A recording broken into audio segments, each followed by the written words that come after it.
고린도후서 11장 2절 말씀, 내가 하나님의 열심으로 너희를 위하여 열심을 내노니 내가 너희를 정결한 처녀로 한 남편인 그리스도께 드리려고 중매함이로다. 그러나 나는 이렇게 예. 여기에 보면 중매한다 그랬어요. 한 처녀 정결한 처녀로 한 남편인 그리스도에게 드리려고 중매합니다 그랬어요. 그러니까 내가 중매한다 그랬으니까 내가 중매쟁이죠. 중매쟁이. 그리고 누구를, 처녀를, 정결한 처녀를 누구에게? 남편인 그리스도에게 중매쟁이를 한다. 그러면 정결한 처녀가 있고, 그리고 그리스도 남편이 있고, 그 다음에 중간에 중매쟁이가 있다는 거지, 그죠? 예, 그러면 그 중매쟁이하고 중매쟁이가 중매하는 거는, 중매쟁이가 신부가 정결한 처녀가 자기하고 살게 하려고 중매하는 거예요? 아니면은 신랑 대신 남편 만나게 하려고 중매하는 거예요? 신랑 대신 남편하고 살게 하려고 중매하는 거지. 그러니까 중매쟁이가 중간에서 있으면서 신부, 정결한 처녀인 신부를, 신랑 저쪽에 있는데 중매쟁이가 중간에 있단 말이야. 그럼 중간에서 중매쟁이가 이 신부를 갖다가 신랑에게 안 주고 자기가 살아버리면 어떻게 해? 그럼 문제가 되겠죠. 그러면 그 중매쟁이가 아니지 그러면. 그죠? 그럼 중매쟁이가 아니라 뭐가 되는 거예요? 강도가 되는 거지. 그죠? 그러니까 성경에서 강도가 나오죠. 강도. 그 강도는, 성경의 강도는 누가 강도예요? 강도. 말씀을 전하는 자가 강도예요. 말씀을 전하는 자가. 그럼 여러분은 교회 와가지고 말씀을 전하는 자랑 같이 그 말씀을 전하는 자의 은혜를 받으려고 오는 거예요? 예수님의 은혜를 받으려고 오는 거예요? 예수님의 은혜를 받으려고 오는 거예요. 그러니까 예수님이 신랑 되신 남편이죠. 여기 말씀을 전하는 자는 뭐예요? 그러니까 아니 중매쟁이라고 했잖아. 중매쟁이.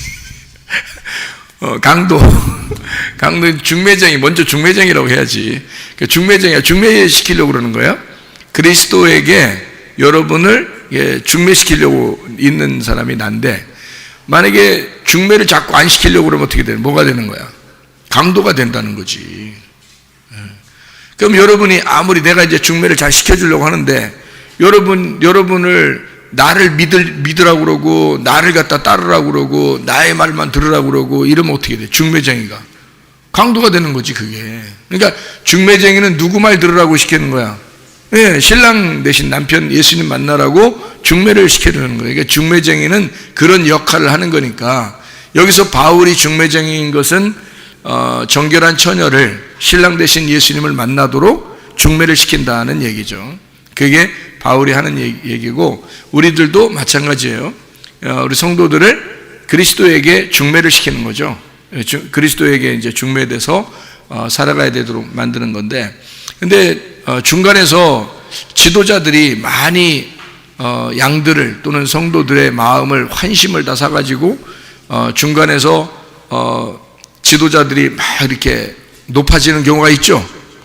그러면 이제 이 중매쟁이가 되는 게 아니라 강도가 되는 거죠. 그래서 그런 걸 뭐라고 그러냐면 악한 목자다 이렇게 얘기하는 거예요. 악한 목자다. 그러면 선한 목자가 악한 목자를 처단하고 선한 목자가 온다. 이거를 이제 요한복음 10장 10절에는 도적이 오는 것은 도적질하고 죽이고 멸망시키려는 것이요 라고 해놓고 그것을 앞에 오는 것이다 라고 얘기한 거예요. 그러니까 먼저 온 자는 그렇게 하는 거다. 그리고 두 번째 오는 자가 누구다? 예수님인데 선한 목자, 주님이 오신 것은 생명을 얻게 하고 더 풍성히 얻게 하려는 것이다. 이렇게 얘기하는 거죠. 그러니까 예수님이 자기 자신을 생명을 주는 자, 그리고 더 풍성하게 하시는 자라고 얘기하는 것은 그 앞에, 그러면 악한 목자는 뭘 한다는 거예요? 이쪽에서 예수님은 생명을 주시는 분이니까 그 앞에 목자는 뭘 주는 거예요? 사망을 주는 거죠. 그래서 도적질하고 죽이고 멸망시킨다 이렇게 되잖아요. 그래서 그거를 이제 뭐라고 얘기를 하냐면 율법이라고 얘기를 하는 거예요. 그러니까 율법이라고 얘기하면은 여러분이 이제 성경을 보기가 쉽죠. 왜냐하면 율법이라고 얘기 안 해놓으니까 사람들이 악한 목자는 무슨 나쁜 놈인가 봐 이렇게만 생각하는 거예요. 그게 아니라고. 성경에서 율법이라고 하는 건 우리를 죄가 있다고 정죄하는 걸 율법이라고 그러는 거예요. 그러니까 악한 목자를 만나지 않으면 내 자신이 죽을 수가 없는 거죠. 그러니까 먼저 악한 목자를 만나서 죽어야 두 번째 선한 목자인 예수님을 만나서 생명을 얻는다는 얘기예요. 그러니까 악한 목자의 역할은 뭐냐면 죽이는 역할이니까 그거를 율법이 그 일을 하잖아요. 그죠? 그래서 율법이 우리를 예수님에게서 우리를 분리시켜, 하나님으로부터 분리시켜서 너는 죄인이야, 너는 어둠이야, 너는 죽을 수밖에 없어, 이렇게 해서 우리를 파괴시키는 거란 말이에요. 그래서 율법이라고 하는 거를 우리가 이제 그걸 성경을 잘 이해를 해야지만이 그렇게 보이죠, 그죠? 그렇게 이해를 못하면은 그렇게 안 보이는 거란 말이에요. 성경이. 그러니까 이상해 보이는 거지. 무슨 뜻인지 잘 모르는 거지, 그렇게 하면. 그런데 이걸, 이런 의미로 나누어져 있구나라는 것을 알게 되면, 성경이 이해가 되는 거죠. 성경이 이해되기 시작하면 이제, 성경을 이해가 되니까, 성경 전체적인 것이 흐름이 어떻게 되는구나라는 알게 되니까 그 흐름이 하나님 말씀이 나를 인도할 때 이 두 가지의 방법이 이렇게 우리에게 있어서 이 말씀이 우리를 인도하고 있구나라는 걸 깨닫고 우리는 누구를 따르겠어요? 생명 대신 예수님을 따르게 된다는 거지. 그걸 모르면 이걸 따라야 되나 저걸 따라야 되나 모른단 말이에요. 왜? 사람들이 볼 때 지도자나 설교를 하는 사람이나 교회 큰 이런 사이즈나 이런 걸 보면 사람들이 다 좋아 보이거든요. 말하는 것도 다 나쁘게 말하는 거 아니거든요. 그러니까 어떤 게 진짜 말인지 어떤 게 가짜 말인지 몰라요. 구분을 못 한다는 거죠. 그러니까 저게 지금 악한 말인지 저게 선한 말인지 잘 모르죠. 그러니까 악한 말이라고 하는 건 뭐를 악한 말이라고 그러냐면 예수님하고 연결을 안 시키면은 악한 말이에요. 근데 예수님하고 연결을 시키면 선한 말이 된단 말이죠, 그게. 그러니까 악한 말이냐, 선한 말이냐. 그러니까 악한 말이라는 건 욕하고 나쁜 말, 그런 말 하는 게 아니에요. 그런 말이 아니라 쓴물입니다. 쓴물. 그러니까 사망에 저주된 말, 그죠? 사망에 저주된 물, 이거 있잖아요? 그러니까 사망에 저주된 말 하지 말고 생명에 복된 말 해라 그러잖아. 그러면 사망에 저주된 말이 무슨 얘기를 하는 거냐면 욕하고 이런 얘기도 사망에 저주된 말이고요. 나쁜 말하고 너 못생겼어. 너 같은 애는 필요 없어. 이렇게 얘기하는 것도 사망에 저주된 말이고요. 그리고 이제 그거를 사망에 저주된 성경에서 야고보 3장에 사망에 저주된 말 하지 말고 생명에 복된 말 하라 할 때 그 한 우물에서 한 입에서 두 가지의 물이 나온다는 거예요. 쓴 물과 단물이 나온다. 이것을 표현했는데 그게 그 쓴 물이라고 하는 게 사망에 저주된 말이라고 그런 거예요. 그러니까 달콤한 물, 이것은 생명에 복된 말, 이렇게 얘기하는 거예요. 이것이 어디에 나오는 얘기냐면 출애굽기의 15장에 보면 마라의 쓴물이 나오죠. 마라의 쓴물을 갖다가 이제 쓴물이 이렇게 있는데 거기에다 나무 하나를 집어넣었어요. 나무 하나를 집어넣으니까 쓴 독이 어떻게 됐다고? 다 쓴 독이 그 나무가 빨아들였단 말이야. 그래서 그 나무를 이제 쓴 독을 빨아 먹으니까 여기 나머지 물이 달콤해진 거예요. 그럼 그 나무가 나무지신 예수님이란 말이야. 나무를 지신 예수님. 그 예수님이 우리의 모든 쓴 독을 다 자기가 마셔버렸다고요. 그리고 자기가 십자가에서 죽으셨다고. 그래서 그게 끝나니까 단물이 있는 거예요. 그러니까 우리에게는 그러니까 지금 우리들에게 예수님만 믿으면 예수 믿지 않는 사람에게는 쓴물이 있는 거고 예수를 믿는 순간 그 나무에 죽으신 예수님이 우리를 구원한 것이고 은혜를 받았기 때문에 우리는 이제 단물만 있는 거예요. 생명의 복된 말만 있는 거라는 거지. 다시 말하면 은혜의 진리의 말씀만 우리에게 존재한다, 그 말입니다. 그 전에 있는 율법은요, 예수 안 믿는 사람에게는 반드시 율법이 있죠. 예수 안 믿는 사람들에게는 쓴 물이 아직도 있는 거고, 그 쓴 물을 사망에 저주된 말이라고 그러는 거고요. 그게 쓴 물이라 그러는 거예요. 죄와 사망의 법이라 그러는 거고, 그걸 율법이라 그래요. 그래서 그걸로 정죄를 해야 돼. 그래서 그걸 정죄해서 먼저는 악한 목자가 와가지고 우리를 도적질하고 죽이고 멸망시켜야 된다는 거죠. 그게 이제 쓴 물이란 말이에요. 그 나쁜 게 아니라 율법을 얘기하는 거예요. 율법이라는 쓴 물이 우리에게 먼저 와서, 그 쓴 물이라는 게 있으니까 나무가 던져져서 예수님이 그 쓴 물을 다 빨아들이니까 우리에게는 단물만 남아서 생명의 복된 말, 생명의 복된 사람이 되고 생명의 성령의 열매가 맺는, 그러니까 생명의 성령의 법이 우리를 주관하는 사람이 됐다는 거죠. 죄와 사망의 법이 아니라 성령의 생명의 법, 성령의 법이 우리를 주관하게 됐다는 거죠. 그러니까 은혜를 받게 되었다 그 말이고, 예수 그리스도의 생명으로 살게 되었다.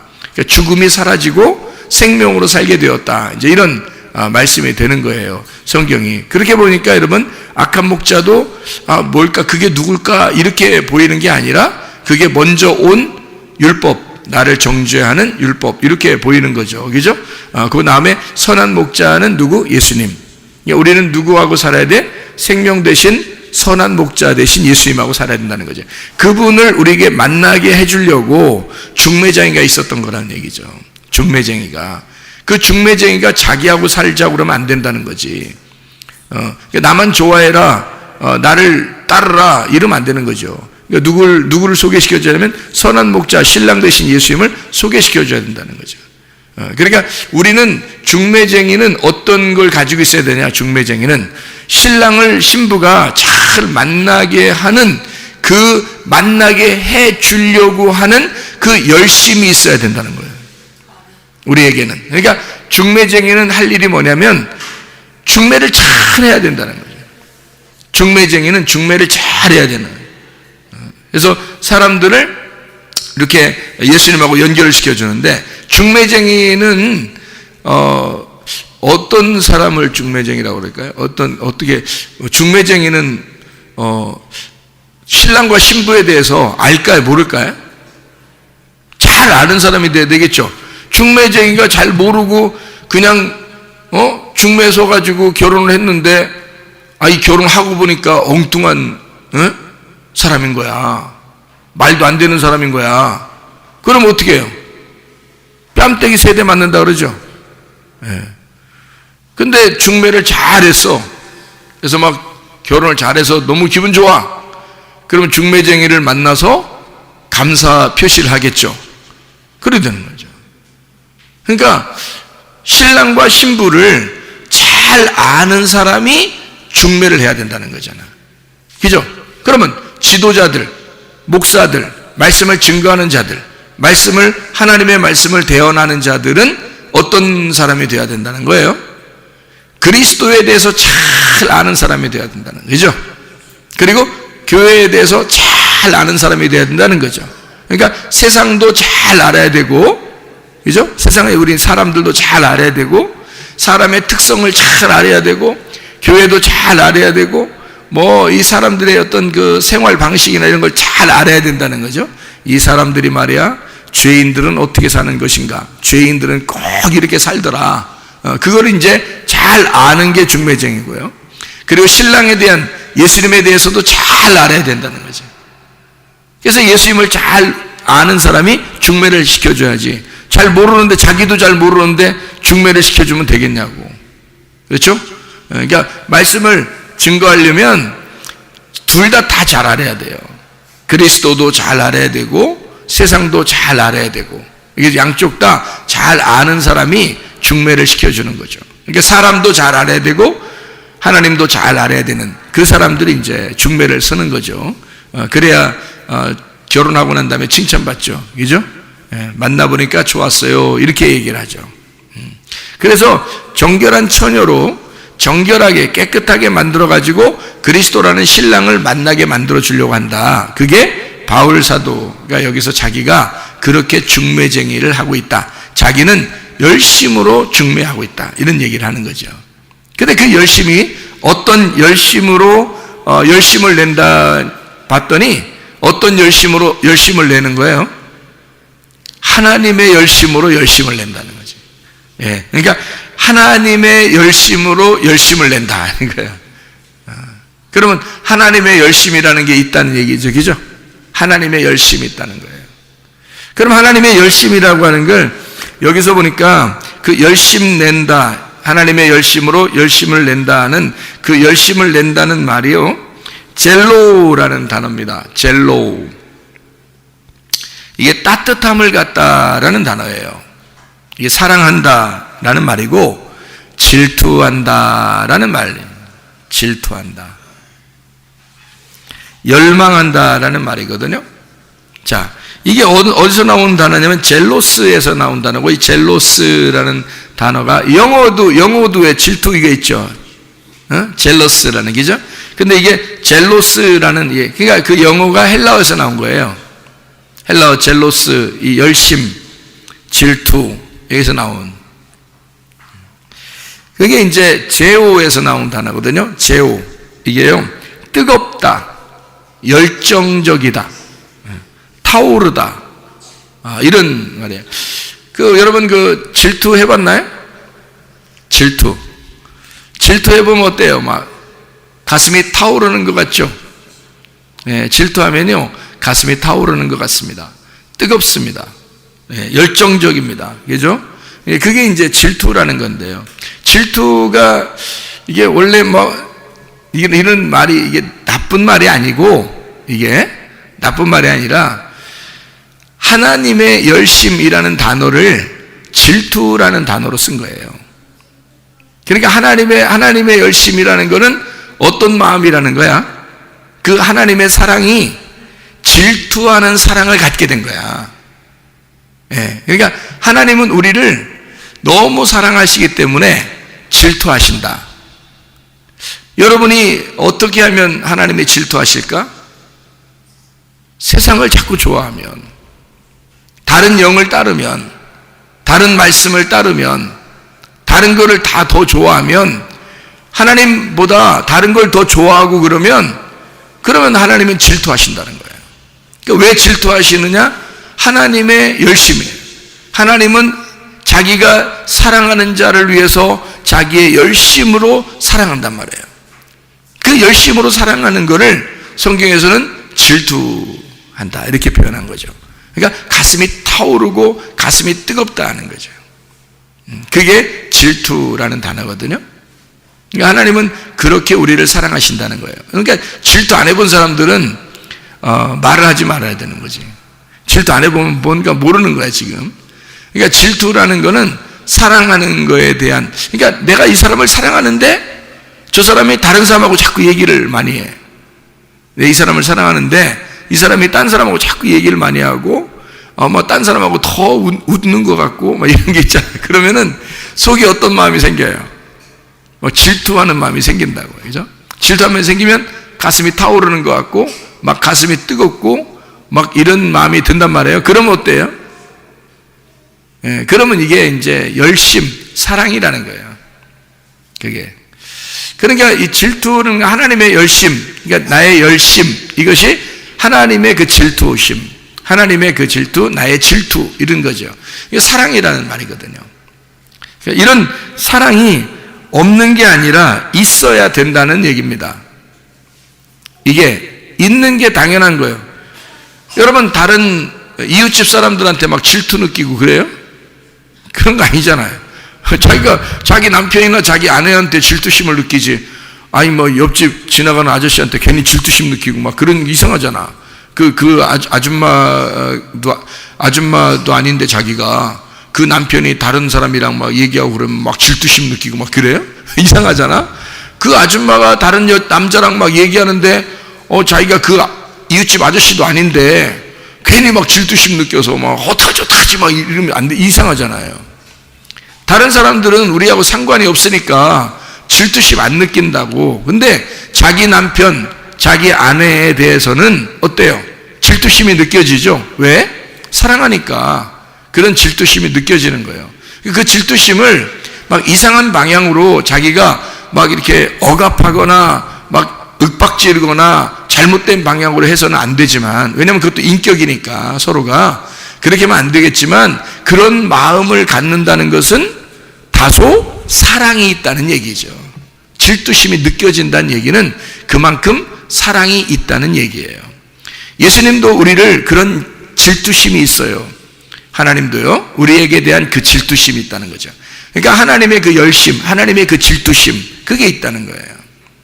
그러니까 우리도 주님을 사랑하면 주님에 대한 어떤 우리의 질투심, 그것이 우리가 있느냐 이거예요. 우리도 그런 열심, 그런 사랑이 우리에게 있는가? 우리가 성경을 통해서 우리가 좀 보면 그런 질투심 같은 사랑이 왜 필요한가? 그리고 자 보세요. 고린도서 11장 2절에 보면 하나님의 열심으로 너희를 위하여 열심을 내노니 내가 너희를 정결한 처녀로 한 남편인 그리스도께 드리려고 중매한대요. 자, 결혼. 자, 중매를 했으니까 결혼해야 될 거 아니에요. 그럼 결혼하는 목적은 뭐예요? 결혼 왜 하는 거예요? 남들 다 하니까? 이상하잖아, 그렇게 하면. 그 이상하잖아. 자기 나이가 뭐고 하는데 남들 다 결혼하니까 자기가 빨리 결혼해야 되겠다. 이래서 결혼하면 그 이상한 거지. 결혼의 목적이라는 게 있어요. 성경에서 보면 성경적인 결혼의 목적. 그러니까 우리들이 말하는 결혼의 목적이 아니고 성경적인 결혼의 목적. 뭐 때문에 결혼을 시키려고 했을까? 뭐 때문에 중매하는 거예요? 그리스도에게 막 연결시켜서 결혼하게 만들어요. 왜요? 왜 우리를 정결한 처녀로 그리스도를 만나게 해서 결혼하게 하죠? 왜 그런 것 같아요? 네? 질투하게 만들려고? 그냥 뜬금없이 그냥 갑자기 질투해버려, 그냥? 그 사랑하는 걸 사랑하는 건데, 그 질투하는 목적, 뭐 사랑이죠, 그죠? 사랑 때문에 그런 건데요. 그러면은 신랑과 이 신부가 이렇게 만나게 되는 그 결혼하는 목적이 있어요. 성경적인 목적은 출산입니다. 출산. 그러니까 성경적인 목적은 아기를 낳기 위해서예요. 그러니까 신랑과 신부가 만나서 아기를 낳기 위해서 만나는 거거든요. 성경적인 가르침이에요. 그러니까 우리가 하나님, 남편이신 하나님을 만나면 그러면 우리 속에 누가 잉태가 돼야 돼요? 내 속에 마리아의 뱃속에 뭐가 잉태돼? 예수님이 잉태가 되는 거야. 그러니까 마리아하고 성령이라는 하나님이 만나면, 성령이라는 하나님이 마리아에게 오시면 속에 뭐가 들어가? 예, 그 씨를 받으면 예수님이 잉태가 된단 말이에요. 예, 예수님이 잉태가 돼서 그 예수님이 이제 나오는 그 목적이 그거다. 성경에 결혼하는 목적은 출산의 목적을 가지고 있는 거예요. 그러니까 씨 뿌림, 그러니까 씨를 뿌리기 위해서. 그래서 마태복음 13장에 보면 씨를 뿌리죠. 그러니까 씨는 잘못된 게 없다고 그래요. 그러니까 씨는 말씀이요라고 되어 있고요.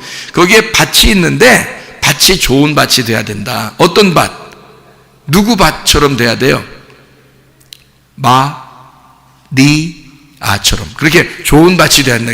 마리아는 어떤 사람이었던 것 같아요? 그러니까 여기 고린도서 11장 2절의 말씀에 보니까 정결한 처녀였던 거죠. 예, 정결한 처녀가 마리아인 거고, 그걸 이제 사람들이 이제 그 여자 정결한 처녀 이렇게 얘기하죠. 그 처녀가 잉태하게 된다는 거죠. 예, 그러니까 그 정결한 처녀가 잉태하게 되는, 그러면 잉태를 해서 아기가 이제 출산이 돼요. 그러면은 마리아는 물론 이제 예수님 하나님의 아들은요, 우리 속에 들어와서 그 씨가 심겨져서 우리 속에서 이제 씨가 자라나고, 그리고 그 속에서 이제 마리아의 뱃속에서 예수님이 이제 출생을 하는 거거든요. 그러면 어떤 밭이 돼야 된다고? 좋은 밭이 돼야 된다고. 그러면 어떤 밭이 또 있다는 거야? 예? 길가밭, 길가밭, 돌짝밭, 그리고 가시밭, 이런 게 있다는 거예요. 그런 데는 씨가 자라나 못 자라나? 못 자라나. 벌써 손이 내가 어떻게 돼요? 지금 내가 손이 벌써 이렇게 하고 있잖아요. 안 된다는 거지. 그건 아니다. 그러니까 벌써 씨가 못 자라난다. 그러니까 어떤 밭만 자라나요? 마리아 밭에서만 자라는데 벌써 손이 이렇게 됐잖아. 벌써 손이. 그러니까 마리아 밭에서만 이게 이 좋은 밭에서 30배, 60배, 100배 결실을 맺게 되는데 그 열매를 보면 네가 누군지 알게 될 것이다 그러잖아요. 그럼 그 열매가 누가 나타나야 돼? 예수님, 예수 그리스도라는 열매가 네 속에서 나타나야 돼. 그럼 예수님은 뭐야?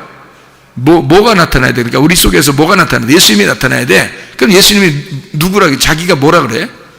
자기가 길이요, 진리요, 생명이라 그러잖아. 그러면 여러분과 저가 이제 뭐를 보면은 알 수 있어요. 우리가 뭘 해야 돼?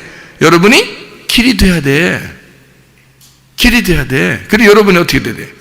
진리를 돼야 돼. 그 다음에 생명이 돼야 돼.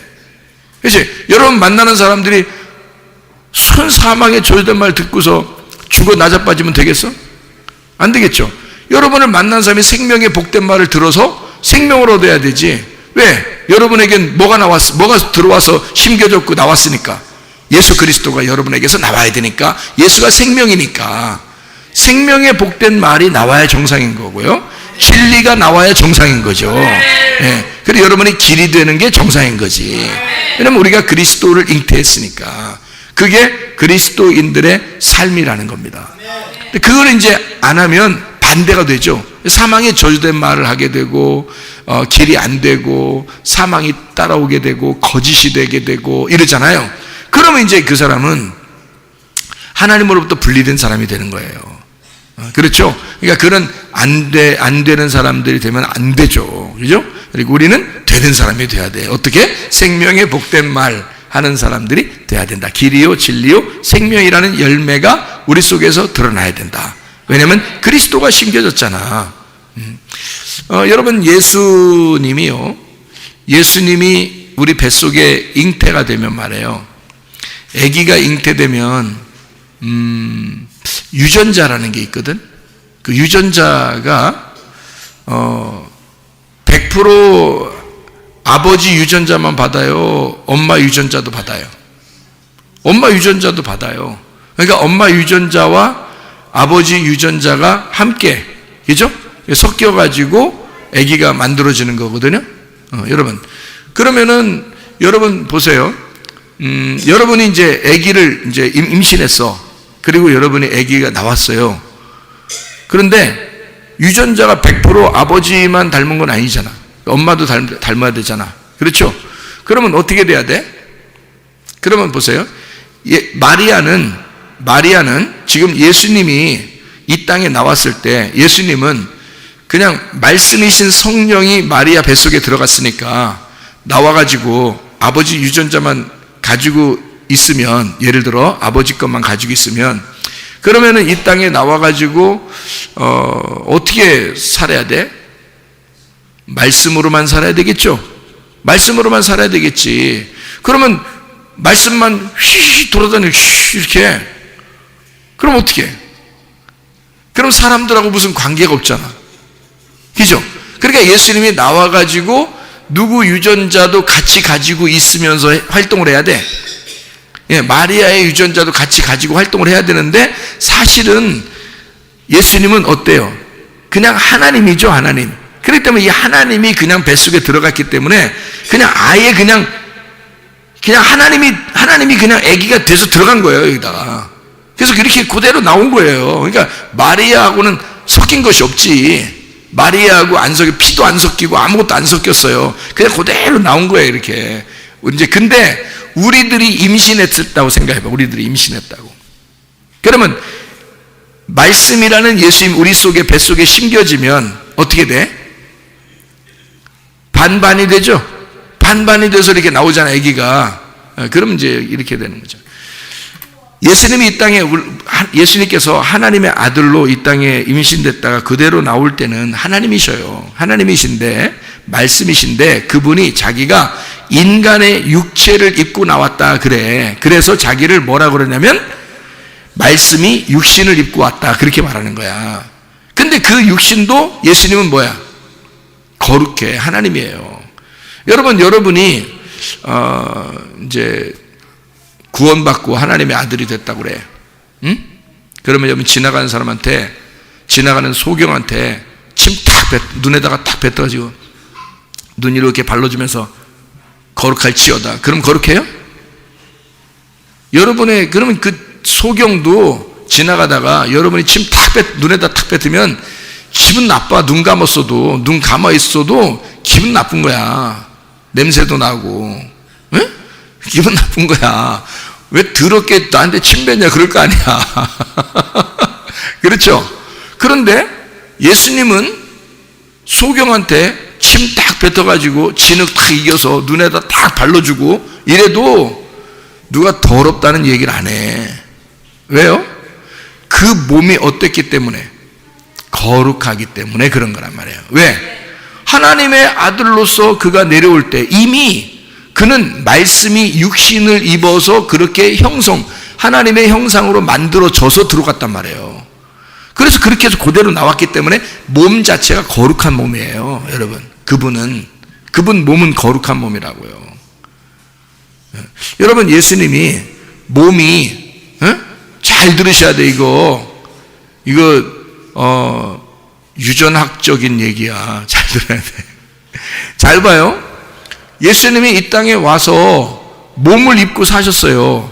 그런데 예수님의 몸은 흙으로 만들어졌어요? 하늘의 재료로 만들어졌어요? 하늘의 재료로 만들어진 몸은 예수님 한 분밖에 없어요. 그러나 그분이 죽을 때 똑같은 느낌으로 우리의 죽음과 똑같이 죽는 거예요. 육신으로 왔으니까. 죄를 짊어지고 거룩한 몸인데 원래 그리스도의 몸은 거룩합니다. 그 몸이 우리의 육체를 입어서 죽기 위해서 온 거기 때문에, 그래서 육신으로 죽었다고 그러는 거지. 그리고 영으로 살리심을 받았다, 이렇게 말씀하시는 거지. 그분의 몸은 흙으로 만든 게 아니에요. 예수님의 몸은. 그래서 예수님의 몸이 하늘나라로 그냥 승천해 버리는 거야. 부활을 그냥 해버리고요, 땅에 남겨두지 아니하고 그 몸이 그대로 올라가 버리는 거예요. 우리가 하늘나라 올라가면 예수님을 그대로 볼 수 있습니다. 성경에도 그렇게 나와 있고요. 그러니까 그분의 몸은 원래 하나님의 재료란 말이에요. 하나님의 재료고 하나님의 재료로 하늘에서 내려오신 분이라고. 근데 우리 인간들은 뭐야? 흙으로 만들어졌잖아. 그러니까 죽으면 흙으로 다 돌아가야 되는 거야. 옷을 새로 입어야 되는 거고 몸을 새로 입어야 되는 거예요. 하늘나라 올라가면. 무슨 말인지 알겠죠? 그래서 우리의 육체는 더러운 거고 예수님의 육체는 몸이기 때문에 거룩한 거란 말이에요. 근데 그분이 마리아의 뱃속에 들어갔다 나온다고 하는 것은 유전학적으로 보면 인간의 상태를 그대로 같이 반씩 가지고 있겠다는 얘기야. 그러니까 한마디로 말하면 인간의 몸으로도 인간의 상황을, 인간의 그 환경을 그대로 흡수하겠다는 얘기입니다. 하나님의 말씀이신데, 오직 하나님이신데, 유전학적으로 보면 아기가 이렇게 아빠와 엄마가 이렇게 만나잖아요. 그럼 아기가 나올 때 반반씩 담는다고. 유전학적으로 반반씩 세포가 나눠지면서 생겨나는 거라고, 아기가. 그죠? 그러면은 하나님인 예수님이 그대로 인간의 몸에 들어갔다가 나올 때는 그냥 하나님 자신이에요. 하나도 섞인 게 없어. 근데 인간의 몸에 들어갔다 나오면서 인간의 모습을, 10달을 뱃속에 있으면서 인간의 모든 유전학적인 마리아의 그 생태, 인간의 육체적인 생태를 그대로 흡수해 버린단 말이에요. 반 정도를 흡수해버려서 하나님이시지만 인간으로 사는 거란 말이야. 무슨 말인지 알겠어요? 그래서 하나님으로서 인간으로 사는, 자, 그가 예수님이란 말이에요. 그런데 우리 인간들은 어때요? 아빠와 엄마 반반씩 들어가서 유전학적으로 반씩 나눠져가지고 아이가 만들어진다고요. 그러면은 아빠의 스타일, 또 엄마의 스타일을 반반씩 담게 돼 있다고, 이게. 그렇죠? 그러면서 이제 어느 한쪽으로 더 기울게 되고 이제 이렇게 되죠, 그죠? 이렇게 만들어진다고요.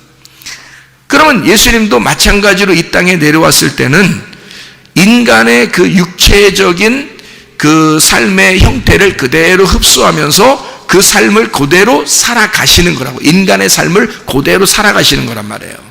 태어났을 때는. 이해가 되겠죠? 무슨 말인가? 예. 그러니까 여러분이 보세요. 자, 하나님의 말씀이 여러분에게 심겨졌어요. 그러면 그 하나님의 말씀이 뭐예요? 하나님 말씀이 씨, 아빠의 씨란 말이에요. 그 아빠의 씨가 여러분에게 들어왔는데 여러분이라는 씨, 여러분이 그 씨를 받아들이는 그 집이 우리 안에 있잖아. 그러면 그 씨가, 말씀이라는 씨가 우리 안에 들어왔어. 그러면 이 두 개가 결합이 될 거 아니에요. 나하고 하나님의 씨가 결합이 될 거 아니야. 이 땅에 사는 동안에는. 그러니까 여러분이 하나님의 말씀을 받아 구원받았다고 완전히 사람이 그 다음날 180도 변하지는 않더라는 거지. 이해가 돼? 무슨 말인가? 네, 그래서 왜 180도 변하지 않는 거야? 완전히 하나님의 씨로 완전히 바뀌어야 되는데 그 다음날 되면. 근데 그렇지 않다는 거지. 인간의 삶을 그대로 사는 거. 왜? 반 정도가 섞여 있잖아요. 우리의 유전학적인 삶이 섞여 있다고. 근데 거기에 뭐가 들어왔어? 하나님의 말씀이라는 성령이 들어와 버린 거야. 그래서 반은 하나님의 말씀이 우리 속에 살고 있는 거야. 그리고 반은 뭐가 사는 거야? 내가 살고 있는 거야. 자, 이해가 돼, 안 돼? 이해되죠? 응? 자, 그러니까 반은 하나님이 들어오신 거야. 그죠? 유전학적으로 지금 얘기해 주는 거야. 반은 하나님이 들어오신 거고요. 씨가 들어왔잖아. 아버지 거잖아. 반은 누구 거야? 엄마 거지? 그 엄마가 누구야? 나잖아. 내가 그 씨를 받아들였단 말이야. 그래서 둘이 섞였어. 이게 섞여서 누가 나왔어? 예수라는 하나님의 아들이 내 속에서 나오는 거야. 그게 나야. 구원받은 나. 구원받은 내가 하나님의 아들이 됐고 그게 예수님이란 말이에요. 근데 예수님인데 원래 옛날에 예수님이었던 예수님하고 좀 달라? 똑같아? 달라. 왜 달라? 예, 좀 달라. 왜 그러냐면 아버지의 말씀의 사람인 것 같기도 한데 어떨 때는 육신의 사람인 것 같기도 하는 거야. 나하고 섞인 거야. 이게 하나님하고 나하고. 그죠? 유전학적으로 반반씩 섞여서 나왔잖아. 하나님의 아들은 하나님의 아들이니까 여러분이 예수님은 진짜 믿기는 믿는데 예수님 믿어서 천국 갈 사람이 백성이 되긴 됐는데 하나님의 아들로 태어났는데 하나님의 딸들로 태어났는데 문제는 반반씩 섞여 있기 때문에 내 삶을 통해서 그러고 싶지 않은데 자꾸 내게 나와 안 나와? 자꾸 그것이 나온단 말이에요. 유전학적으로. 그죠? 그럴 때 이제 어떻게 하느냐 이거야. 성경은 뭐라 그러냐면 죄와 사망의 법으로 너를 파괴시켜야 된다는 거지. 죄와 사망의 법이라고 하는 그 율법으로 너를 파괴시키러 이 말씀이 있다는 거야. 그러니까 하나님의 씨를 받은 자에게, 하나님의 아들이 된 자에게 이 말씀이 율법이 되어 악한 목자가 되어 우리를 막 두들겨 패는 거예요. 그리고 나라는 것을, 아니 여기서 하나님의 씨가 있고 내 씨가 있는데, 나라는 게 있는데 하나님의 씨를 받아들인 내가 있는데 세상에 하나님의 씨를 두드러 패겠어? 말씀이? 생각을 해봐요. 누굴 두드러 패겠어? 나를 두들겨 패는 거야. 그래서 나를 파괴시키려고 하는 거야. 나를 파괴시키고 온전히 하나님의 씨가 나를 장악하도록. 그러니까 한마디로 말하면 엄마 아빠가 닮았는데 아빠 엄마가 분명히 반반씩 닮았거든. 구원받을 때 반반씩 닮았어. 그래서 예수님이 들어왔는데 자기가 아직도 살아있는 거야. 그래서 여기 반반씩 살아있는 거야 지금. 그러면 이제 하나님의 말씀 우리에게 뭐 한다고? 나라는 이 반의 유전자를 파괴시키는 거야. 어디로 만드는 거야? 온전하게 하나님의 아들, 하나님의 씨로 만들어버리는 거야, 이걸 자꾸. 그래서 이걸 이렇게 만드는 작업을 하는 걸 만들어 나간다. 재창조한다라고 말하는 거예요. 하나님의 성품으로. 그러니까 여러분, 변하지 않는다. 날마다 변하지 않았다. 더한다. 심지어는 더 옛날보다 더하다. 이러면 큰일 나는 거예요. 그건 육체적인 삶이 아직 변하지 않았다, 이게. 하나님 아버지의 씨가 그만큼 무능력해지고 자기의 씨가, 자기의 자기의 유전자가 훨씬 더 강력해서 자기의 그 나쁜 유전자대로 막 살려고 하는 게 더 커졌다 이거야. 근데 하나님이 그렇게 될 수 있나요? 하나님은 절대 질 수가 없거든. 야곱의 속에 하나님의 말씀이 심어졌어요. 야곱은 축복을 받은 자야. 그리고 야곱이 돌아다니도 야곱이 하나님의 성품으로 살아가질 않아. 그냥 야곱 원래 옛날 그런 그 야비했던 그런 야곱의 성품으로 계속 살아가요. 하나님이 계속 다루시고 해서 결국 어떻게 해요? 부러뜨려 버리죠. 부러뜨려 버리고, 그리고 이스라엘, 자, 야곱을 빼버린 거죠. 야곱을 빼버리는 거야. 그리고 이스라엘, 하나님으로 다스리도록, 하나님이 돼서 다스리도록 만들어준, 그게 이스라엘이야. 그러니까 야곱을 빼버리는 거예요. 부러뜨려서. 성경에 사울 왕과 다윗 왕이 같다 그랬죠. 그죠? 그래서 사울 왕이 어떻게 죽으니까 다윗 왕이 등극을 하잖아. 왕이 되잖아. 그것처럼 이 둘 중에 하나가 죽어 없어져야 하나가 왕이 되는 거란 말이에요. 그거라고. 그러면 우리 속에 사울 왕 같은 게 있고 다윗 왕 같은 게 있단 말이야. 그러면 사울 왕 같은 게 어떻게 해? 하나님은 이걸 파괴시켜 부러뜨려 버리고, 그리고 다윗 왕이라는 예수님을 자꾸 그 씨를 살려버리는 거죠. 그래서 그쪽 유전자를 키워버리는 거예요. 그러면 내 유전자가 점점 축소되고 하나님의 유전자가 나를 장악해버리는 거예요. 점점. 그래서 이 아이가 태어날 때는 엄마 아빠 반씩 닮았는데 이상하게 자라나면서 아빠 쪽을 확 닮아버리는 거지. 그러니까 처음에는 안 그랬는데 나중에 보니까 얘가 진짜 예수 같은 거야. 재창조가 되고 있는 거지.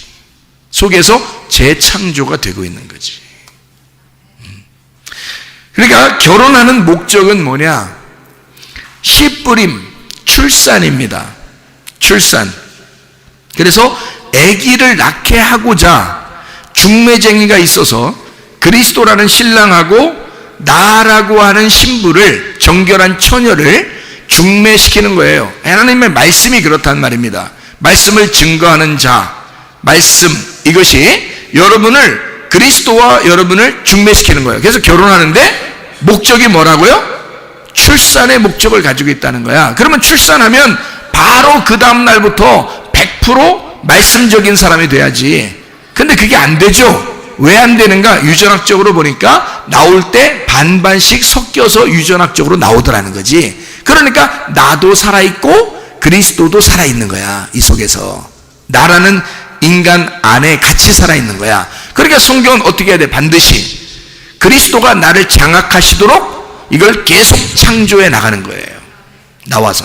이해가 되겠습니까? 하나님 말씀이, 그래서 갈라디아서 5장 19절부터 23절까지 말씀 보니까 육체의 소욕과 성령의 열매가 나오죠. 그러니까 육체의 소욕은 하나님의 나라를 유업으로 받을 수가 없다. 성령의 열매는 대신 하나님의 나라를 유업으로 받을 수가 있다가 되는 거죠. 그러니까 육체의 소욕과 성령의 소욕이라는 걸 해서 성령의 열매가 점점 많아지면 육체의 열매가 점점 작아지는 거죠.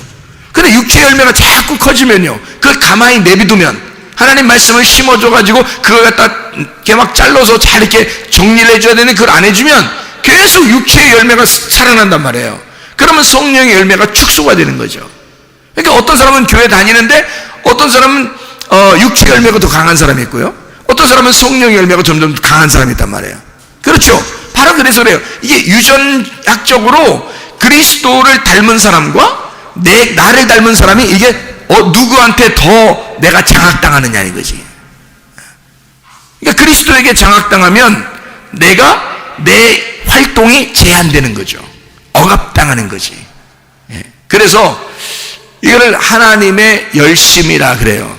그러니까 하나님은 결혼해서 우리하고 같이 목적이 뭐냐면요, 아기만 낳고 그냥 끝나요? 그럼 아기 낳는 기계야 우리가? 아기 낳고 뭐해요? 아기 낳고 그냥 가만히 있어요? 같이 사는 거죠. 아기 낳고 같이 사는 거야. 그러면 결혼의 목적은 아기도 낳는 거지만 같이 사는 거죠. 같이 사는 걸 성경에서는 뭐라고 그러냐면 동행이라 그러는 거지. 같이 동행하려고, 원래는 다른 사람이었잖아요. 둘 다 다른 사람, 딴 데서 살았잖아요. 근데 결혼하면 어떻게 돼요? 다른 사람들이 볼 때 저거 부부야 그러잖아요. 그럼 같이 있는 거죠. 같이 다니는 거죠. 교회도 같이 오고 길도 같이 다니고 집에도 같이 가고 같이 밥을 먹고 이러잖아요. 그러니까 같이 하나로 본단 말이에요. 그러니까 아내와 남편이 결혼하고 나면 바로 하나로 봐요. 이거를 둘이라고 보지 않고 하나로 본다고. 그럼 이걸 뭐라고 그러냐면 동행이라 그렇게 말하는 거예요. 자, 그리스도와 내가 결혼한다? 목적은 출산. 다시 말하면 예수라는 아들을 낳기 위해서다. 내 속에서. 그리고 예수님과 내가 함께 동행하려고, 그러려고 결혼하는 것이다. 그렇게 만들려고 여러분을 중매시키는 겁니다. 저도 정결한 처녀로 그리스도를 만나게 하는 중매시키는 중매쟁이가 기분 좋으려면요, 둘이 잘 만나면 기분 좋다고요. 둘이 잘못 만나면 뺨때기 맞아서 가운데서, 잘못 만나면 잘못 소개해주면요 뺨때기 맞는 걸 가운데서 이쪽도 맞고 이쪽도 맞고 쌍싸대게 맞는 거예요. 그런데 중매를 잘하면 어떻게 돼? 신부 쪽하고 신랑 측하고 막 이렇게 칭찬해 주는 거죠. 야, 진짜 우리 잘 만났어요. 너무너무 행복해요. 소개해 주셔서 감사합니다. 그러잖아요. 그러니까 주님도 나를 칭찬하고 좋아할 것이고, 이렇게 정결한 처녀들을 내게 신부로 맞이하게 해주셔서 참 감사해, 이렇게 하는 게 주님께서도, 그죠? 그리고 여러분도 저한테 진짜 예수님을 제가 만나게, 말씀의 예수님을 제가 만나게 돼서 목사님 때문에 만나게 해서 정말 감사해요 라고 중매쟁이한테 칭찬할 거 아니에요. 그거예요. 그러니까 중매쟁이는 어떤 열심을 가져야 되는데, 어떤 열심을 가져야 되냐? 하나님의 열심을 가져야 된다는 거지. 하나님이 그렇게 열심으로 우리를 사랑하고 싶어 하신다는 거예요. 그 열심이 젤로우라는 따뜻함을 갖다, 사랑하다, 질투하다라는 단어입니다. 그러니까 하나님은 우리를 진짜 질투하시면서 사랑하신다는 거죠. 네. 그 열심으로 여러분과 그리스도를 연결시키는 중매쟁이다, 제가. 네, 중매쟁이. 그러니까 참 이 말씀이라는 게요, 말씀을 통해서 여러분과 그리스도를 이렇게 연결시켜주는 그런 역할인데, 이 말씀이요, 이게 증거하는 자가 참 조심해야 되죠. 잘 알아야 되죠. 신부 측도 잘 알아야 되고 그리스도 신랑 측도 잘 알아야 돼. 그러니까 중간에서 둘 다 잘 알아야 돼. 네, 중매쟁이는요. 그래서 여러분은 소개시켜주는 그리스도만 알면 되고요, 그리스도는 신부만, 오직 신부만 쳐다보고 신부만 잘 알으면 되죠. 근데 중매쟁이는 둘 다 잘 알아야 돼요. 신부 측도 잘 알아야 되고 신랑 측도 잘 알아야 돼. 그래서 중매쟁이는 늘 고민하는 거예요. 기도하고 고민하고 하나님 말씀을 깨달으려고 하고, 주님께서 원하시는 그 말씀, 하나님의 열심으로 저를 가르쳐 주십시오 라고 계속 기도하고 그러는 거죠. 왜냐하면 이것을 알아야 양쪽 다 소개를 잘 해줄 수가 있거든요. 이게 중매쟁이 역할입니다. 고린도서 11장 2절에 말씀하는 그 내용이죠. 그 중매쟁이. 민수기 5장의 11절부터 31절까지 말씀을 우리는 오늘 새벽 예배 때 한번 봤는데요. 민수기 5장 11절부터 31절까지 말씀, 특별히 민수기 5장 29절, 30절 말씀 한번 봐봐요. 민수기 5장 29절, 30절 말씀, 거기 한번 보면 이렇게 나오죠. 자, 이는 의심의 법이니 아내가 그의 남편을 두고 탈선하여 더럽힌 때나, 또는 그 남편이 의심이 생겨서 자기 아내를 의심할 때에 여인을 여호와 앞에 두고 제사장이 이 법대로 행할 것이라. 남편은 무죄할 것이요 여인은 죄가 있으면 당하리라, 이랬거든요. 그러니까 남성 우월주의입니다. 성경은요 항상 남성 우월주의인데, 여러분에게서는 서로 의심하면 돼야 안 돼요. 의심이 생겼어요. 그리고 의심을 하는 것은 좋은 거라는 거죠. 왜 의심도 안 하면 어떻게 해요? 의심해야지 사랑하는 거지. 의심도 안 하면 그 사랑하는 게 아니죠. 의심 나는데 의심을 안 해. 이상하잖아. 의심 나면 의심을 해야 정상인 거죠. 그렇죠? 그러니까 의심 나면 의심을 해야 돼. 밖에서 뭐하고 돌아왔나? 밖에서 뭐하고 돌아다니나? 이런 거를 의심해야지 사랑하는 거지. 너는 너, 나는 나야. 응? 무슨 닭 쫓던 개 지붕 쳐다보듯이 그냥 그런 식으로 사람을, 남편과 아내를 그렇게 보면 안 되는 거죠. 이게 의심을 해야 정상인 거예요. 그러니까 남편이 의심한다는 이런 얘기가 있는데요, 그 의심의 법입니다. 의심의 법. 그러니까 의심할 수 있다는 얘기입니다. 그러니까 의심을 해야 된다는 얘기고, 성경에서는요. 그러니까 남성 우월주의라는 것은 우리 다 여기 있는 저를 포함해서 여러분과 제가 모두 다 뭐예요? 남편이에요? 아내예요? 아내인데 뭘 받아야 돼? 뭘 받아야 돼? 의심을 받는 아내들이란 말이야. 아니, 저는 그러니까 여러분만 얘기하면은, 여기 있는 여성들만 얘기하면은 이상하죠? 그런 말인가? 이렇게 생각되지만, 여러분과 제가 똑같이 여자, 아내로서 지금 제가 설명을 한다면, 우리 모두는 다 의심을 받아야 된다는 거죠. 남편에게서 의심을 받아야 된다. 그러면 잘 생각해 보시라 이 말이에요. 그럼 의심을 받는 게 사랑이요? 의심을 받지 않는 게 사랑이요? 의심을 받는 게 사랑이라는 거죠. 그만큼 뭐가 있다는 거야? 의심을 한다는 얘기는 그만큼 관심이 있다는 얘기야. 관심도 없는데 무슨 의심을 하겠어? 관심 있으니까 의심하는 거야. 무슨 말인지 알겠죠? 그러니까 거짓말 치나? 진짜 말하는 건가? 어떻게 의심을 한다는 얘기는 서로 어떻게 화해하자는 얘기지, 빨리 너 솔직하게 얘기하고 서로 화해하자는 얘기지. 만약에 화해 진짜 안 하려면 어떻게 해요? 의심하지도 않고 말하지도 않아. 그냥 두면 돼. 그냥 두고 그 사람과 나하고 상대 안 하면 돼. 그렇죠? 그러면은 뭐 의심할 필요 없죠. 그쪽 사람이 뭐 이해를 못 해가지고 그냥 저 사람은 참 착한 사람인가 봐 이렇게만 생각하죠. 겉으로만 대하는지도 모르고. 근데 의심을 해서 꽉 집어준다는 거는 뭐예요? 같이 교제하자. 너 이래서는 안 된다. 나랑 그렇게 하면 교제 못하는 거야. 진실하게 해야지 서로 교제하는 거지 라고 의심을 하는 거죠. 그죠?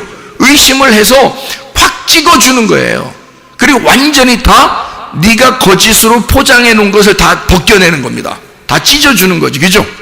그러니까 우리는 그리스도에게 대하여 얼마나 포장하고 사느냐 이거야. 거짓으로 얼마나 포장을 하고 사느냐 이거지. 그럴 때 그리스도가 나의 포장지를 뜯어주는 거예요.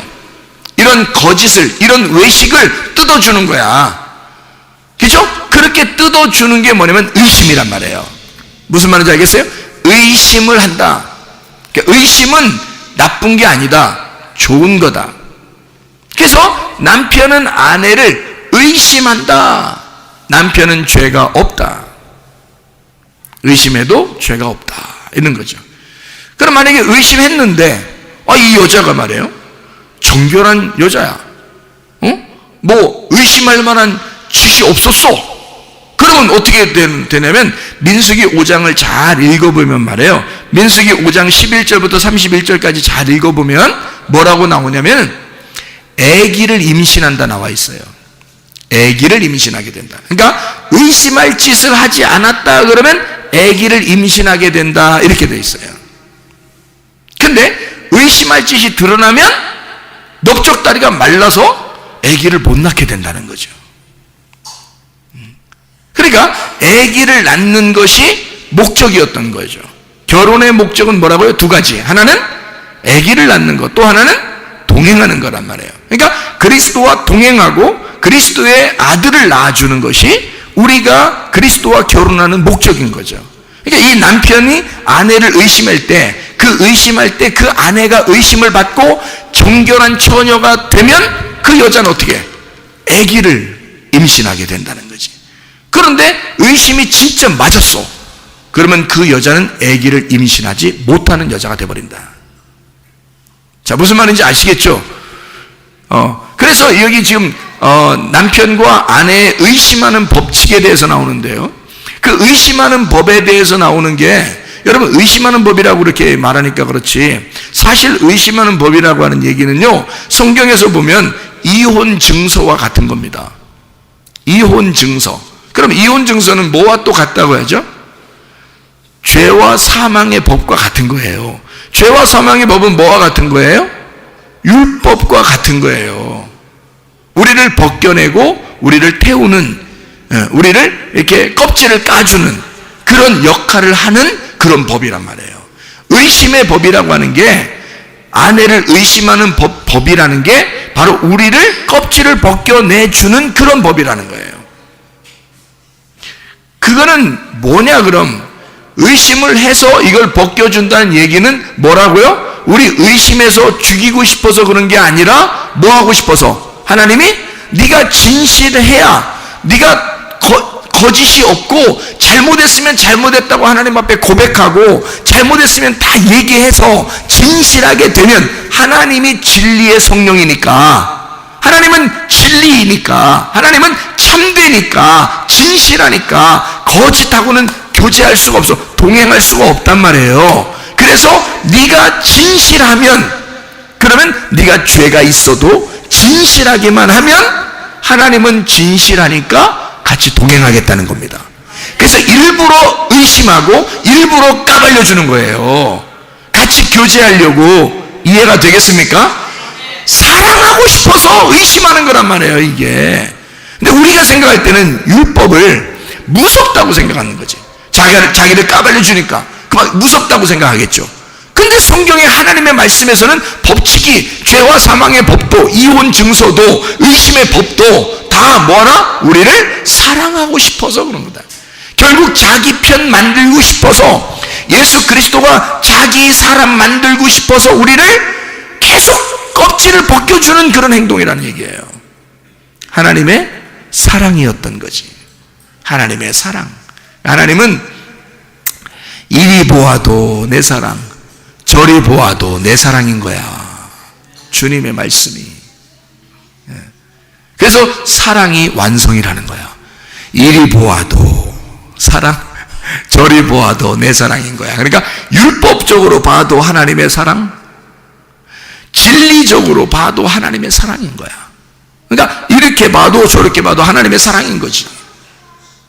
자, 그래서 의심이라고 하는 이 말, 민수기 5장에 나오는 29절 30절의 의심의 법, 의심이라는 말이 킨아입니다. 킨아. 이게 무슨 단어냐면요, 열심, 질투라는 단어입니다. 열심, 질투라는 단어예요. 그러니까 의심해야 돼, 안 해야 돼? 의심하는 거지. 그래서 질투라는, 열심이라는, 자기의 열심, 하나님의 열심이라는 질투를 하는 거란 말이에요. 그게. 그러니까 의심하니까 우리나라 단어로 생각해서 의심 그러니까 이상하게 생각하지만 그런 이상한 단어가 아니고 오히려 킨아, 열심, 질투라는 단어고요. 그게 카나에서 나온 단어예요. 열심이다, 열심내다, 질투심이 많은 이라는 단어예요. 그러니까 이 의심의 법이라고 하는 것은 로고스, 하나님의 말씀을 얘기하는 율법을 얘기하고요. 그게 우리에게 주어지는 십계명, 죄의 법, 죄와 사망의 법, 하나님의 진노의 대접. 그래서 우리 음녀 같은 우리들을 빨가벗기는 그런 말씀들이다. 이것이 의심의 법이라는 질투의 말씀이라는 얘기예요. 그 질투의 말씀, 그 열심의 말씀, 그 열심의 말씀에 우리를 딱 부딪혔는데 우리가 정결한 처녀로 깨끗하게 나타났어요. 그러면 의심의 법이 바뀌어서 무슨 법이 되는 거야? 임신의 법이 되는 거예요. 의심의 법이 아니라 임신의 법이 된다. 이 임신의 법은 레마라는 말씀이 돼서 나와 경험된 말씀, 그리스도와 내가 하나 된 말씀이 된다. 그것은 진리의 말씀을 얘기하고 이게 하나님의 법이 된다. 이 하나님의 법은 생명의 성령의 법이라고 말한다. 이 생명의 성령의 법은 요한계시록 19장에 말하는 어린 양의 혼인잔치를 말하는 것이다. 그러니까 요한계시록 16장부터 18장까지에 하나님의 진노가 임해서 막 대접을 쏟아서 짐승과 음녀를 다 뒤집어 엎어버립니다. 그리고 싹 다 태워버립니다. 그리고 요한계시록 19장에 이어서 어린 양의 혼인잔치가 나오는 거예요. 이것은 여기서 통과가 된 그리스도의 신부들, 정결한 신부들에게 임신의 법으로, 생명의 성령의 법으로 말씀하시는 것이다. 그래서 어린 양의 혼인잔치가 있는 고린도후서 11장 2절에 말하는 정결한 처녀, 그 신부를 그리스도에게 드리려고 중매된 그 그리스도와 결혼한 주의 사람들이 되는 것이다. 하나님은 우리에게 열심하시는 하나님이십니다. 진실로 하나님 우리를 질투하시기까지 하셔서 우리를 그렇게 하고 싶어 하시는 분입니다. 하나님은 사랑이 아주 목말라 하시는 분이에요.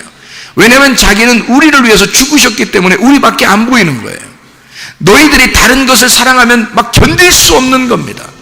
너희들이 다른 걸 좀 쳐다보고 그러면 견딜 수 없는 거예요. 그 질투심이 막 폭발해서 가슴이 뜨거워서 어떻게 살아갈 수가 없는 거예요. 막 속이 바짝바짝 타는 겁니다. 누가? 우리보다 주님이. 그래서 우리를 막 질투하신다고요.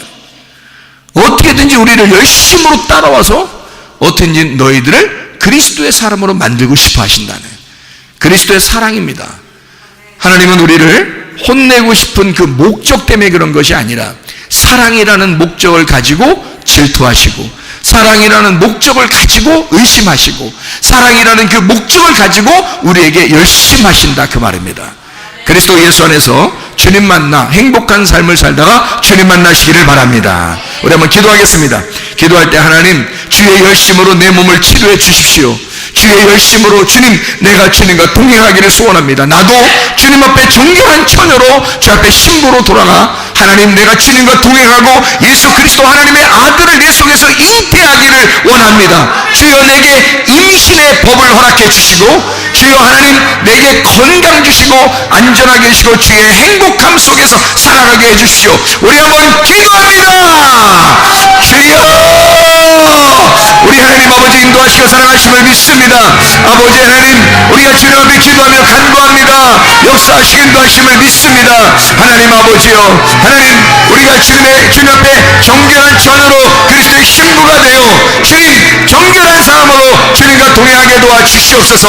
하나님, 주님 안에서 몸도 건강하게 해주시고 영도 건강하게 해주시고 혼도 건강하게 도와주시옵소서.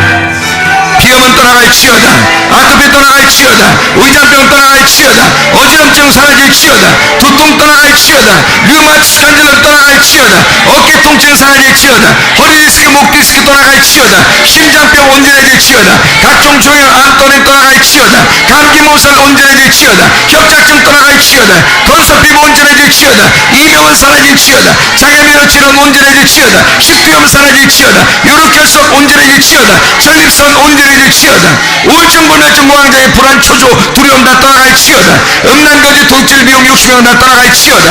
하나님, 우리가 그리스도 안에서 정결한 신부가 되어 주님과 동행하다 주님 만나게 도와주옵소서. 예수 그리스도 존귀하시는 받들기 돌려옵나이다.